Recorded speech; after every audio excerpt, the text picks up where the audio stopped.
IVF treatments పై 20,000 discount. Doctor consultation మరియు ultrasound scan ను ఉచితంగా అందిస్తున్నారు. 49 అంటే సంతానం, 49 అంటే సంతోషం. నమస్తే రమగారు. నమస్తే జయ. రమగారు, చాలా మంది రెగ్యులర్గా లలితా సహస్రనామాలు, విష్ణు సహస్రనామాలు ఎవరికి వారు చదువుకోవటం, లేదంటే ఒక గ్రూప్గా ఫామ్ అయ్యి కూడా చదువుకుంటూ ఉంటారు. మీరు కూడా లలితలో గ్రూప్ ఉన్నారు కదా, కాదా? తక్కువేనా? సొంతంగా చదువుకుంటాను నేను. ఓకే.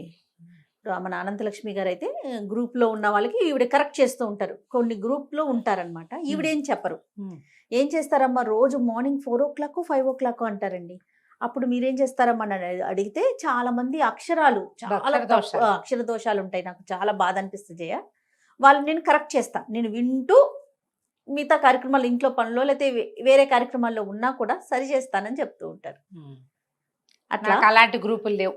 లేరు. మీరు ఎలా చదువుకోవాలి రమ్మగారు? దీనికి ఏమైనా ప్రత్యేకమైన నియమాలు ఉంటాయా? ప్రతిరోజు ఉదయం సాయంత్రం అట్లా ఉంటుందా? అసలు శక్తి, లలితా సహస్రనామం చదువుకుంటే చాలా శక్తి ఉంటుంది అంటారు కదా, అమ్మవారికి సంబంధించి. మీరు ఎలా నమ్ముతారు దీన్ని? ఇది చాలా పురాతనమైనది జయ. ఇది వరకు అందరూ చదివే వాళ్ళు కాదు. ప్రత్యేకంగా బ్రాహ్మణ సమాజంలో ఎక్కువ ఉండేది. అది కూడా కొన్నిళ్లలో దళిత బోధ ఉండాలని, అంటే మన ఏమన్నా ఉపదేశం ఉండాలని భావించేవాళ్ళు. లలిత కామ్యం అని చెప్పేవాళ్ళు. ఏదైనా ప్రత్యేకమైన కోరికతోటి అది చదువుకోవటం. ఓకే. ఇప్పట్లాగా అందరూ రొడ్డగొట్టుడుగా ప్రతి వాళ్ళు చదివే విధానాలు పాతకాలంలో ఉండేవి కాదు. చాలా పెద్దది, దాన్ని ముట్టుకోకూడదు అనుకునేవాళ్ళు. పవర్ హౌస్ లలిత. అందరం ముట్టుకుంటామా? మరి కరెక్ట్గా దాన్ని ఒక ఛానలైజ్ చేస్తేనే దాంట్లో నుంచి రియల్ పవర్ రిలీజ్ అవుతుంది. మేము చదువుతాం, మాకు వచ్చు. గుళ్ళోకి వెళ్తాం, అందరు చదువుతారు, మనం కూడా పుస్తకం వచ్చుకుని పుస్తకాలు ప్రింట్లు. ఇది వరకు పుస్తకాలు ప్రింట్లు ఇవి రేర్గా ఒక లలితా సహస్రనామం పుస్తకం ఉండేది. అవును. నా దగ్గర ఎప్పుడో 64లో 5లో ప్రింట్ అయిన బుక్ ఒకటి ఉంది. ముట్టుకుంటే చింకి జీర్ణం అయిపోతుంటుంది. అది రేర్గా ఒక్క పుస్తకం ఉండేది. ఇప్పుడు ప్రతి ఫంక్షన్కి, ప్రతి చోట ఎక్కడ చూసినా పుస్తకాలు ప్రింట్ చేయడం, ఇవన్నీ మనకి ఈజీ అయిపోయింది. సో అందరి దగ్గరికి పుస్తకాలు వస్తున్నాయి. అందరూ చదవడానికి ప్రయత్నం చేసేస్తారు. కొంతమంది రోజు చదువుతూ నోటుకొచ్చేస్తుంది. ఎలా ఉన్నా చదివి పారేస్తారు. నీకు ఎలా ఉంటుందంటే, ట్రాన్స్ఫార్మర్లో కరెంట్ ఉంది, మీ ఇంట్లో వైరింగ్ ఉంది, స్విచ్ వైరు కనెక్టెడ్గా లేవు. నువ్వు స్విచ్ 100 సార్లు వేస్తావు, ఉపయోగం ఏముంది? ఏమవుతుంది? ఎప్పుడు కుదురుతుంది? ట్రాన్స్ఫార్మర్లో కరెంట్ ఉండాలి, మన పబ్లిక్ కరెంట్ ఉండాలి, మన ఇంట్లోకి సరైన వైరింగ్ ఉండాలి.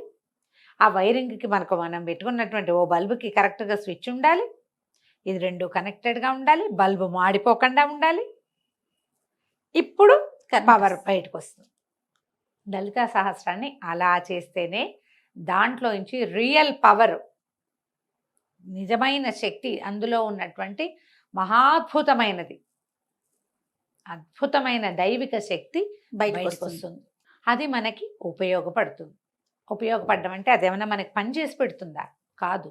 మన చుట్టూతా ఒక పాజిటివ్ ఎనర్జీని నింపుతుంది. ఈ పాజిటివిటీ వల్ల మనం అనారోగ్యాన్ని, అకాల మృత్యువుని, దరిద్రాన్ని, సమస్యలని, వీటి నుంచి తప్పించుకోగలుగుతాం. పాజిటివ్ ఎనర్జీ ఉంటే కొంచెం తగ్గిపోతాయి అంతే. ఇప్పుడు అది లలిత చదివితే ఇవి తీరిపోతాయి అని అనుకోవద్దు, తగ్గిపోతాయి అని తెలుసుకోవాలి మనం. ఇది ప్రధానం. ఇదే ప్రధానం, ఇదే మెయిన్ పాయింట్. ఇదే. అవునండి. లలిత చదవటం, రోజు చదవటం వల్ల నాకు ఇలా మార్పు వచ్చిందంటే ఇది మొత్తం మారిపోదు. నువ్వు చాలా సమస్యలో ఉండవలసిన వాళ్ళము, అంత కాకుండా కొద్ది సమస్యల్లో ఉంటాం. మనం హ్యాండిల్ చేయగలిగే సమస్యలే ఉంటాయి. ఈ సమస్యలు మనం ఎక్కడి నుంచి తెస్తాం? మనుషులం కదా మనం, కిందటి జన్మల నుంచి మోసుకొస్తాం. పురాకృత పాపపుణ్యాలన్నీ మనని ఇప్పుడు కర్మల రూపంలో బాధిస్తాయి. మనం ఇప్పుడు చేసే కర్మలు మన వచ్చే జన్మకి క్యారీ ఫార్వర్డ్ అవుతాయి, ముందుకు వెళ్తూ ఉంటాయి. దీన్ని తెలుసుకోవాలి మనం. ఇప్పుడు మనం సరిగ్గా చదివితే, ఇందులో సరిగ్గా చదివితే అనేది ఒక పాయింట్. అదే కదా చెప్తున్నా. అంతే. ఈ సరిగ్గా చదవటం అంటే ఏమిటి? దేశకాల నిర్ణయం. మనం ఎక్కడ కూర్చుని చదువుతాం, ఏ సమయంలో చదువుతాం, ఎక్కడ శుభ్రమైన చోటు, ఇల్లు శుభ్రంగా ఉండాలి, చక్కగా పచ్చగా తోరణం ఏదైనా కట్టుకుంటే మంచిది. లేదా దేవాలయం దేవతార్చనలో కూర్చున్నాం, చక్కగా దీపం పెట్టుకుని అగరతో ధూపం చూపించి 2 పువ్వులతో అలంకరించి, పెద్దవేం చేయొద్దు, బోళ్ళని కేజీ పువ్వులు అక్కర్లా, 2 పువ్వులు శ్రద్ధగా కాస్త గంధం సమర్పించి స్థిరంగా కూర్చుని చదువుకుంటే ఫలితం బాగుంటుంది. దేశం కాలం మళ్ళీ మధ్యాహ్నాలు అర్ధరాత్రులు కాదు, ఉదయాస్తమాలు అస్తమానాలు చదవాలి. ఉదయం అంటే పొద్దుటిపూట 12 గంటల లోపల, అస్తమానం అంటే సూర్యాస్తమయం అయిన దగ్గర చదువుకోవచ్చు. నీకు ఎప్పుడు పడితే అప్పుడు నిద్రలేచిన మంచం మీద కూర్చొని చదువుకుంటా, అన్నం తిన్నాక చదువుకుంటా, అలాంటి పద్ధతులు చదువుకుంటా అవి చెయ్యొద్దు. అది మీరు ఊరికే ఏదో పాటలాగా పాడితే ఫలితం అయితే లభించదు. పాటలాగా పాడినందుకు లభించవలసిన ఫలితం ఏదైనా కొంత ఉంటే అది లభించవచ్చు, అందులో మళ్ళీ తప్పులు లేకుండా. అక్షర దోషాలు ఉండకూడదు. ఎందుకు ఉండకూడదు అనేది మాట్లాడదాం. ఇప్పుడు లలితా సహస్ర నామము అని కదా దాని పేరు. అవునండి. సహస్ర నామాలు, 1000 నామాలు. నామం అంటే ఏమిటి? పేరు. అభిజ్ఞ, గుర్తు. నీకు ఇప్పుడు నేను రోడ్డు మీద నడుస్తావు, వెనక నుంచి రమ అని పిలిస్తే పలుకుతానా? నేను రమణి అంటే పలుకుతానా? నిన్ను జయిని అంటే పలకవు, నువ్వు జయ అంటేనే పలుకుతావు. అంటే నీకు ఒక పేరుంది, దానికి నువ్వు పలకాలన్న నియమం ఉంది. అవును. నీ పేరుని యథావిధంగా ఎలా ఉన్నది అలాగే పలికితే కాదు నువ్వు వెనక్కి తిరిగేది. అవును. మనం మనుషులకి మనకే ఇంతుంటే అమ్మకి ఎంత ఉంటుంది? ఎంత ఉండాలి? నీ ఒక పిలుపు నువ్వు పిలిస్తే ఆ పిలుపుకి పలికి స్పందించి నీ వైపుకి తిరిగి తన తాలూకు పాజిటివ్ ఎనర్జీని, సకారాత్మకమైన శక్తిని ఆమె నీ మీద ప్రసరింపజేయాలంటే ఆమె పేరు ఏదో అది నువ్వు పిలవాలి అంతే. పారాయణ మధ్యలో ఆపకూడదు, అలాంటివి పెట్టుకోకండి. నువ్వు సరిగ్గా పేరు పిలిస్తే ఏమవుతుంది? ఆ పేరుతోటి అమ్మవారి పేర్లు ఎట్లా ఉంటాయి? టకీమని గుర్తు రావట్లేదు, చూసావా? మొదటంతా సౌందర్య వర్ణనతోటి నామాలు ఉంటాయి, తర్వాత వీరత్వ వర్ణనతోటి, తర్వాత ఆమె చేసినటువంటి మహత్కార్యాల వర్ణనతోటి నామాలు ఉంటాయి. మంత్రిణ్యంబా విరచిత విషంగ వధతోషిత విశుక్ర ప్రాణహరణ వారాహి వీర్యనందిత. ఎంత పొడుగుంది? విశుక్ర ప్రాణహరణ వారాహి వీర్యనందిత. విశుక్రుడనే రాక్షసుని చంపినటువంటి వారాహి యొక్క వీర్యాన్ని చూసి నువ్వు సంతోషించవు, సంతోషించిన తల్లి. ఈ ఇప్పుడు విశుక్రుడికి దీర్ఘం పెట్టినా వారాహికి దీర్ఘం పెట్టినా నామం కుదరదే, పేరు కుదరలేదుగా. అవునా? తర్వాత కామేశ్వర ముఖాలోక కల్పిత శ్రీ గణేశ్వర. గణేశ్వరుణ్ణి కల్పించింది అమ్మవారు. ఎలా చేసింది? కామేశ్వరుణ్ణి చూస్తూ కల్పించింది, గణేశ ప్రతిమ చేసి అప్పుడు యుద్ధానికి బయలుదేరింది. ఈ పదాలన్నీ కరెక్ట్గా వస్తేనే అర్థం వస్తుంది. ఎలా? నీకు ఇంకో ఈజీ తెలుగులో చెప్తా. ఇప్పుడు మా ఊరి పేరు, మా నాన్నగారి పేరు నేను అని తెలియాలి. నువ్వు ఫలానా వాళ్ళకి ఒక అమ్మాయి ఆవిడ టీవీలో మాట్లాడుతుంది అని చెప్పైతే వాళ్ళకి తెలియలేదనుకో, ఎవరో పెద్దవాళ్ళు.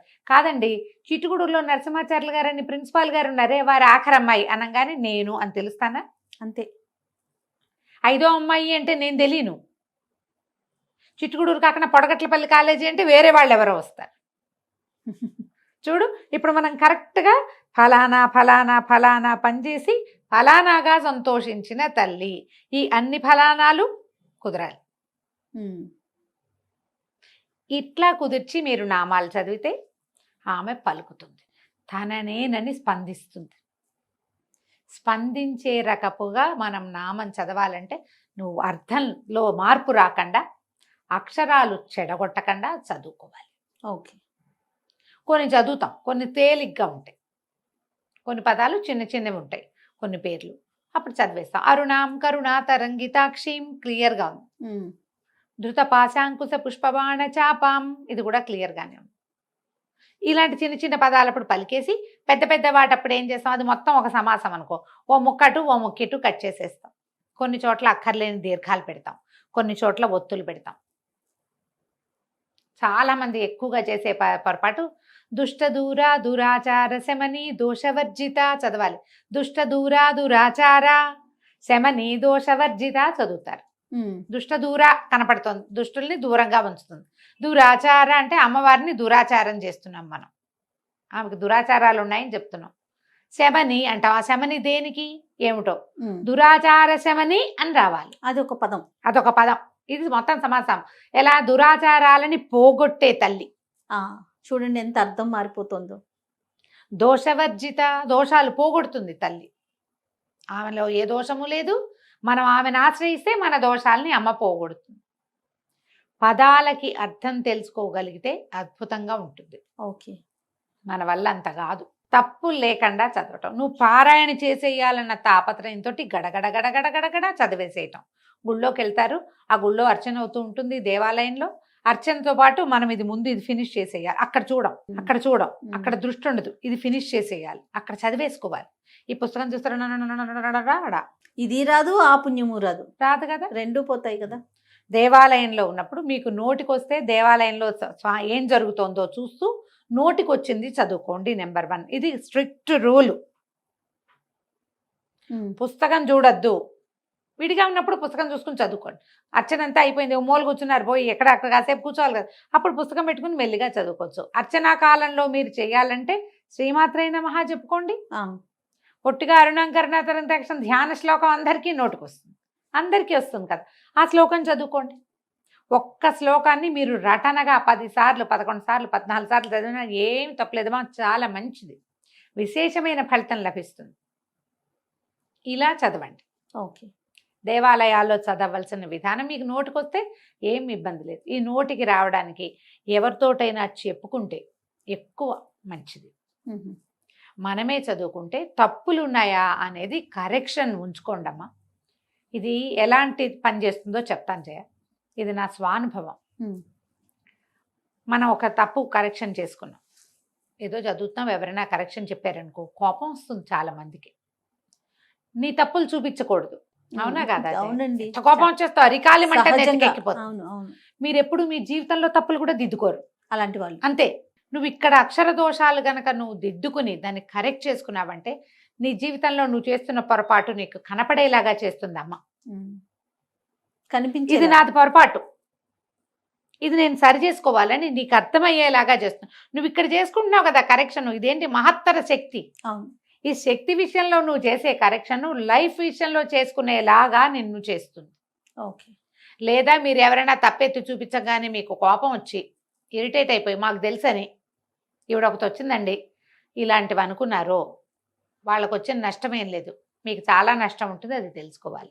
స్తోత్రాలలో ఎప్పుడైనా ఎవరైనా కరెక్షన్ చెప్తే సంతోషంగా తీసుకోండి. అయ్యో నాకు కరెక్ట్ చేసుకునే అవకాశం లభించిందే ఇంతకాలానికి అని గనక కరెక్ట్ చేసుకున్నారా, మొదట మీరు జీవితంలో తప్పులు చేయకుండా ఉంటారు.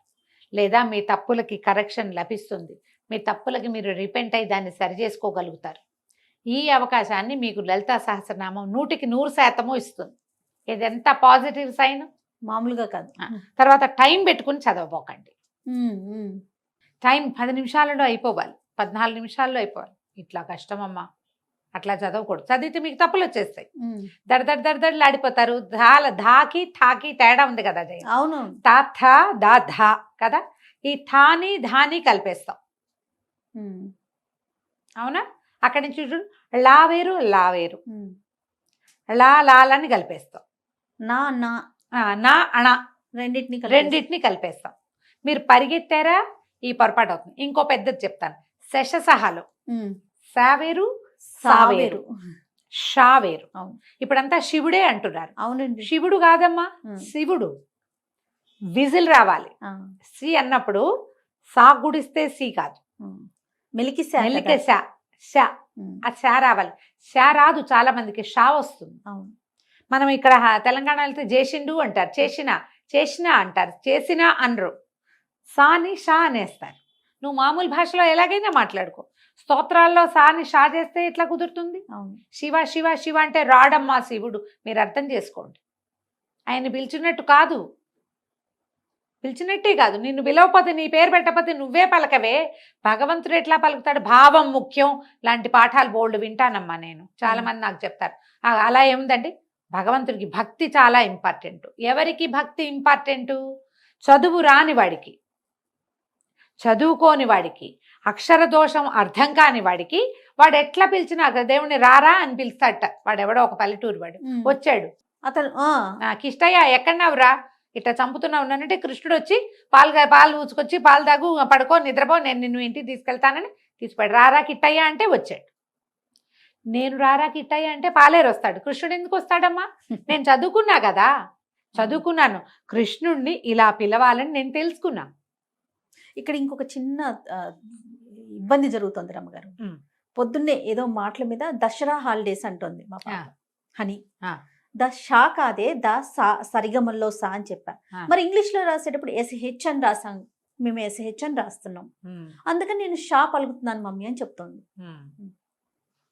అది దానికి ఏం దాన్ని చేయలేం. మనం ఎవరిని సరి చేయాలి ఇప్పుడు చెప్పండి? ఇవి లేటెస్ట్ పిల్లలు లలితా ఆ. సహస్రాలు లేటెస్ట్ చిటి పిల్లలకి రావు రావు కదా, అంటే పెద్దవాళ్ళకి ఇంక ఇప్పుడు వస్తుంది. అదే వచ్చేస్తుంది కదా, అదే వస్తుంది. సా శా షా, ఇంకా వాటికి వేరియేషన్ ఏం Difference తెలుస్తుంది? వాళ్ళకి తెలీదు. difference ఇంగ్లీష్ తెలీదు. వాళ్ళ తెలీదు, ఉమ్. తెలుగు చదివేటప్పుడు మనం మనకి కొంచెం సరి చేసుకోగలిగితే ఏమన్నా కొంచెం చిన్న పెద్దవి మార్చుకుంటారేమో.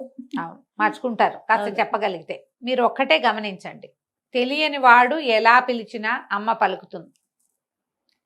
తెలిసిన వాడు తప్పు చేయకూడదు, తప్పు కరెక్ట్ చేసుకోవాలి. తప్పు జరిగినా దాన్ని కరెక్ట్ Correct చేసుకోవాలి, అంతేనండి. తప్పులు మార్చుకోవాలి మనం. ఈ అక్షర దోషాలని ఉండనివ్వబోకండి.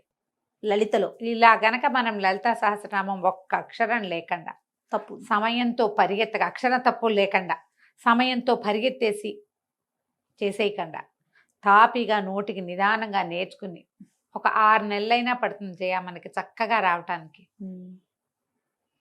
తాపీగా వెళ్ళడానికి. దీనికి మళ్ళీ ట్యూన్లు సంగీతము ఏం అక్కర్లేదమ్మా. దానికి అనుష్ఠుప్ ఛందస్సు విష్ణు అంతే సహస్రనామాలాగానే. అంతే. అలాగే అయితే ఏంటంటే మనం మధ్య మధ్యలో ఏమవుతుంది, విష్ణు సహస్రనామాల్లో పెద్ద సమాసాలు తక్కువ ఉంటాయమ్మా. అవును. ఈ లలితా శాస్త్రంలో సమాసాలు పెద్దవి. ఓహో. మొదట 25-30 శ్లోకాలు అయితే అన్ని అమ్మవారి సౌందర్య వర్ణన కదా, అవి చాలా పెద్దవిగా ఉంటాయి. ఉమ్. ఈ ఇంత పెద్ద వాటిని మనం చేసేటప్పుడు ఎక్కడ విరవాలి అనేది మనకి సమస్యగా ఉంటుంది. సో వినాలి మనకి, అంతే కదా రమ్మగారు? వినాలి, తెలుసుకోవాలి, ఎవరితోటైనా చెప్పుకోవాలి. పెద్దవాళ్ళు చదివేది వింటే కూడా మనం అక్షర correction దోషాలను మనం సరి చేసుకోగలుగుతాం. చేసుకోవచ్చు. ఇప్పుడు నా పాటు వాళ్ళు ఎవరైనా కనపడ్డారనుకోండి, ఇప్పుడు అనంతలక్ష్మి గారు ఉన్నారు, వారు చేస్తున్నారు కదా, అవును. అలాంటి ఏదైనా గ్రూప్ లో చేరి తప్పులు లేకుండా చదవండి, తప్పనిసరిగా ఫలితం ఇస్తుంది. తప్పు రాకూడదు, ఇదొక స్ట్రిక్ట్ రూల్గా పెట్టుకుంటే కనుక మీకు అద్భుతమైన ఫలితాన్ని ఇస్తుంది లలితా శాస్త్రం. పొద్దున సాయంకాలాలు చేసుకోవచ్చు. విశేషించి అష్టమి, ఉమ్. పౌర్ణమి చాలా అద్భుతమైన రోజులు. అష్టమి నాడు, పౌర్ణమి నాడు అమ్మవారిని కనుక మనం చదువుకుంటే అద్భుతమైన ఫలితం ఇస్తుంది. ఇక పౌర్ణమి నాడైతే చంద్రబింబాన్ని చూస్తూ లలితా సహస్రనామం చదువుకుంటే మానసిక సమస్యలు కూడా తగ్గుతాయి. ఓహో. పిల్లలకి నేర్పించవచ్చు. 2 శ్లోకాలు చొప్పున చెప్పినా తాపీగా వచ్చేస్తుంది. అవును. నిదానం, ఎక్కువ శ్లోకాలు కదా, శ్లోకాలు ఎక్కువ ఉన్నాయి కదా. దీనికి పూర్వపీఠిక ఉత్తరపీఠిక చదవము. మనకి విష్ణు సహస్రనామానికి అయితే పూర్వపీఠిక, స్తోత్రము, తర్వాత ఏమో అదే మన నామాలు, తర్వాత మళ్ళీ ఉత్తరపీఠిక చదువుకుంటాం. అవును. అందరికీ తెలిసినవే కదా, అవును. 3 భాగాలు ఉంటాయి, ధ్యానం భాగం ఉంటుంది, అలా అవును. కనపడుతుంది. మనకి లలితా శాస్త్రంలో సాధారణంగా పూర్వ ఉత్తర పీఠికలు పెద్దగా చదవరు ఎవరు, ఉమ్. నామాలే చదువుకుంటాం అవును. కదా. అంతేగా, అది నేర్చుకోవచ్చు కదా, ఎస్. ప్రయత్నం చేసి చూడండి. నాకు కూడా క్లాస్ ఒకటి తీసుకుందామని ఉంటుంది జయ, సమయం సరిపోదు. ఉమ్. ఇప్పుడు సౌందర్యలహరి పాఠం ఒకటి ఉంటుంది, వారానికి 1-2 క్లాసులు అనుకో. దానికే నేను ఒక టైట్ స్కెడ్యూల్ లాగా ఉంటుంది, జనాలకి కుదరాలి కదా. ఎప్పటికప్పుడు అనుకుంటూనే ఉన్నాను, సుమన్ గారు అయితే అసలు ఒకసారి పెద్ద క్లాస్ లాగా పెట్టండి మీరనే అవునవును. చెప్పాను. చేయాలనే ఉంటుంది కానీ నాకు అవకాశం లేదు. ఎక్కడ మీకు అవకాశం దొరికితే అక్కడ శంకర మఠాలు అలాంటి చోట చక్కగా బాగా చెప్తారు. చెప్తారు. అవును. వాళ్ళందరూ చదువుతూ ఉంటారు. చిన్న కరెక్షన్స్ ఉంటే కరెక్ట్ చేసుకోండి, మంచి ప్రింట్ ఉన్న పుస్తకం కొనుక్కోండి. శంకర మఠంలో దొరికే మంచి పుస్తకాలలో ప్రింట్ చాలా బాగుంటుంది, వాచాదోషాలు లేవట అందులో. నేనైతే ఆ బుక్ చూడలే, ఉహు. నాకు 2-3 పెద్దవాళ్ళు చెప్పారు అక్కడ దొరికే పుస్తకాలు తెప్పించండి బాగుంటాయి అని. ఓకే. ఇలా ప్రయత్నించండి. అప్పుడు ఈ లలితా సహస్రనామంలో ఉన్నటువంటి పరమాద్భుతమైన మహత్తరమైన పాజిటివ్ ఎనర్జీ, దైవికమైన శక్తి మనకి తోడుంటుంది, సొంతం అవ్వదు, తోడుంటుంది. తోడుంటే చాలు కదా చాలు. రమ్మగారు. మన వెనకాల ఉంటుంది, మనతో పాటు ఉంటుంది. నిత్యము చదువుకోవచ్చు మీ ఓపిక అవకాశాన్ని బట్టి. డ్రైవ్ చేస్తూ చదవచ్చా అని ఒకరు అడిగారు. పాపం వాళ్ళకి అవకాశం లేదు, ఏం చేస్తారు? ఏదో చేయండి అమ్మా, మరి పార్క్లో వాకింగ్ చేస్తూ కాకుండా శుభ్రంగా తయారై ఇంట్లో ఏదో పూజ చేసుకుని వెళ్తారు కదా, చదువుకోండి మరి, ఇక తప్పదు కదా. రైట్. నమస్తే. నమస్తే జయ. సుమన్ టీవీలో మీ పర్సనల్ అండ్ బిజినెస్ ప్రమోషన్స్ కోసం కింది నెంబర్కి కాంటాక్ట్ చేయండి.